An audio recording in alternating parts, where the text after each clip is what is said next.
इस्लामी परंपरा के हिसाब से कयामत यानी दुनिया के अंत के कुछ संकेत हैं।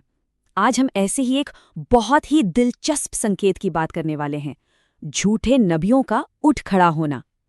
तो हमारे सोर्स मटेरियल के आधार पर आज हम ये देखेंगे कि आखिर इतिहास में वो कौन लोग थे जिन्होंने नबी या पैगंबर होने का दावा किया, और इस पूरी घटना को आखिर क्यों अंत के समय का एक बड़ा संकेत माना जाता है। तो चलिए इसी में थोड़ा और गहरा उतरते हैं।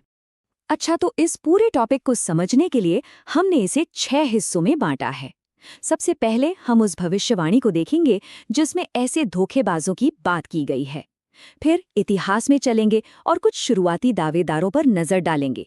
इसके बाद हम 2 बहुत ही अहम केस स्टडीज देखेंगे, एक बाब की और दूसरी मिर्जा गुलाम अहमद की। फिर समझेंगे कि इस्लाम में पैगंबरी को अंतिम क्यों कहा गया है, और आखिर में हम इस पर भी बात करेंगे कि ये सिलसिला आज भी कैसे जारी है।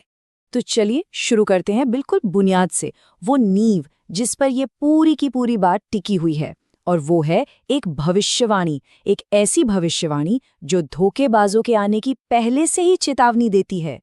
तो देखिए, इस पूरी चर्चा के सेंटर में एक हदीस है, और वो कहती है कि कयामत तब तक नहीं आएगी जब तक कि करीब करीब 30 बड़े झूठे यानी दज्जाल सामने ना आ जाएं और उनमें से हर कोई ये दावा करने लगे कि वो अल्लाह का रसूल है। असल में यही वो भविष्यवाणी है जो इस पूरे टॉपिक की जड़ है।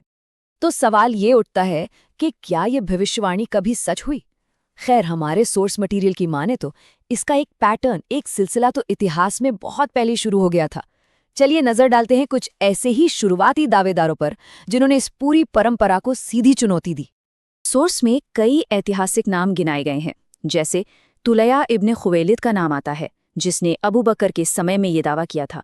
हाँ, बाद में उसने माफी मांग ली थी।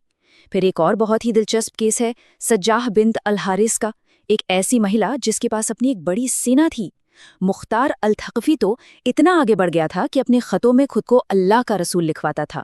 और तो और मशहूर अरबी कवि अल मुतनब्बी, उसने भी एक समय पर ऐसा दावा किया, हालांकि कहते हैं कि उसने भी बाद में तौबा कर ली थी। अब हम आते हैं अपनी पहली केस स्टडी पर, जिसे हमारे सोर्स में काफ़ी डिटेल में समझाया गया है। ये कहानी है शिराज के रहने वाले अली मोहम्मद की, जिसे दुनिया बाब के नाम से ज़्यादा जानती है। ये जो नाम है ना, बाब, ये अपने आप में ही बहुत कुछ बता देता है। देखिए, अरबी में इसका सीधा मतलब होता है दरवाज़ा या गेट, और सोर्स के मुताबिक अली मोहम्मद का दावा भी कुछ ऐसा ही था।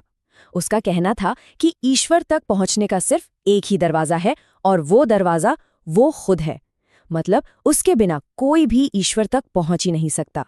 सोर्स के अनुसार बाब की 3 ऐसी मुख्य मान्यताएं थीं जो उसे पारंपरिक इस्लाम से बिल्कुल अलग करती थी। पहली, उसका ये मानना था कि ईश्वर कहीं दूर आसमान में नहीं बल्कि हर इंसान के अंदर ही मौजूद है। दूसरी, उसने ये दावा कर दिया कि उसकी जो अपनी किताब है वो कुरान से भी बेहतर है। और तीसरी, उसने क़यामत, या जिसे हम पुनरुत्थान कहते हैं, उसका पूरा मतलब ही बदल दिया। उसके हिसाब से क़यामत का मतलब था पाप की जिंदगी छोड़कर अच्छाई के रास्ते पर आ जाना। सोर्स बताता है कि उसके दावों का ये जो सफ़र था, ये 1260 हिजरी में शुरू हुआ। पहले तो उसने खुद को इमाम मेहदी बताया और फिर पैगंबर होने का भी दावा कर दिया। पर यह सफ़र कह सकते हैं ज़्यादा लंबा नहीं चला। सिर्फ 5 साल बाद 1265 हिजरी में उसे मौत की सज़ा दे दी गई। चलिए अब आते हैं हमारी दूसरी और शायद सबसे ज़्यादा विवादास्पद केस स्टडी पर। यह है मिर्ज़ा गुलाम अहमद की कहानी। सोर्स में इसके लिए फितना शब्द का इस्तेमाल हुआ है। फितना मतलब एक ऐसी आजमाइश, एक ऐसा विवाद जिसके बारे में कहा जाता है कि उसका असर आज भी समाज में महसूस किया जाता है। सोर्स के मुताबिक मिर्जा गुलाम अहमद के दावे कोई एक दिन में सामने नहीं आए, बल्कि धीरे धीरे एक एक करके आए। देखिए, 1886 में उसने अपनी एक किताब में अपने कुछ विचार छापने शुरू किए। फिर कुछ ही साल बाद 1890 में उसने खुद को प्रॉमिस्ड मसीहा यानी प्रतीक्षित मसीहा घोषित कर दिया। और फिर 1901 में आया उसका सबसे बड़ा दावा, असली पैगंबर होने का। अब सोर्स उसके दावों पर सवाल उठाने के लिए उसकी 2 ऐसी भविष्यवाणियों का जिक्र करता है जो कहा जाता है कि कभी पूरी नहीं हुई। पहली भविष्यवाणी थी एक बेटे के जन्म की, जिसे पैगंबरों का चांद कहा गया था। पर हुआ क्या? सोर्स के मुताबिक पहले तो एक बेटी पैदा हुई, फिर जब बेटा हुआ तो कुछ ही दिनों में उसकी मौत हो गई। दूसरी भविष्यवाणी थी मोहम्मदी बेगम नाम की एक महिला के बारे में। मिर्जा ने उसे अपनी आसमानी बीवी बताया था और ये भी कहा था कि अगर उसकी शादी किसी और से हुई तो उसका पति मर जाएगा। खैर, उस महिला ने किसी और से शादी की और सोर्स कहता है कि उसका पति जिंदा रहा। तो सोर्स के लिए ये दो घटनाएं उसके दावों को काफी कमजोर कर देती हैं। लेकिन बात यही नहीं रुकी। सोर्स इससे भी एक कहीं ज्यादा आरोप लगाता है, वो है दैवत्व का दावा करने का। जी हाँ, सोर्स के मुताबिक मिर्जा गुलाम अहमद ने ये तक लिखा कि उसने एक सपने में खुद को अल्लाह के रूप में देखा और ये देखा कि वो आसमान और जमीन बना रहा है। इस कहानी का अंत होता है 26 मई 1908 को लाहौर में, जब डायरिया की वजह से उसकी मौत हो गई। सोर्सेज में उसकी मौत को इबरत का निशान कहा गया है, मतलब एक ऐसी घटना जो दूसरों के लिए एक सबक हो, एक चेतावनी हो। तो हमने ये सारे दावे देखे, ये केस स्टडीज देखी, लेकिन इन सब को ठीक से समझने के लिए हमें उस एक इस्लामी सिद्धांत को समझना होगा जो सोर्स के पूरे तर्क का सेंटर पॉइंट है। और ये सिद्धांत है खत्म-ए-नबूवत, यानी ये मान्यता कि पैगंबरी का जो सिलसिला है वो अब खत्म हो चुका है, वो अंतिम है।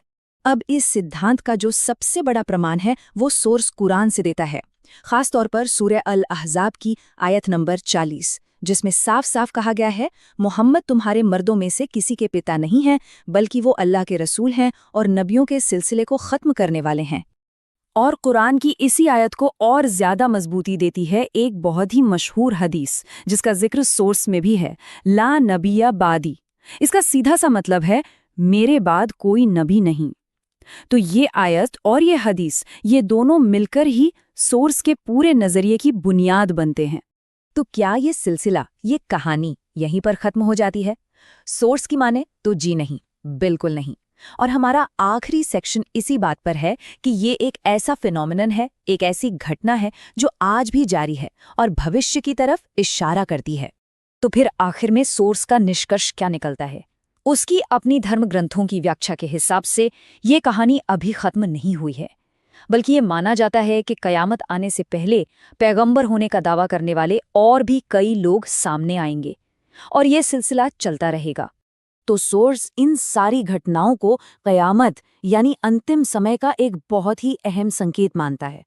और ये पूरी बात हमें एक बड़े सवाल के साथ छोड़ जाती है कि नए नए नबियों और पैगंबरों के दावों का ये जो कभी न खत्म होने वाला सिलसिला है, ये आखिर हमें हमारी आस्था, हमारे समाज और शायद खुद इंसानी फितरत के बारे में क्या बताता है।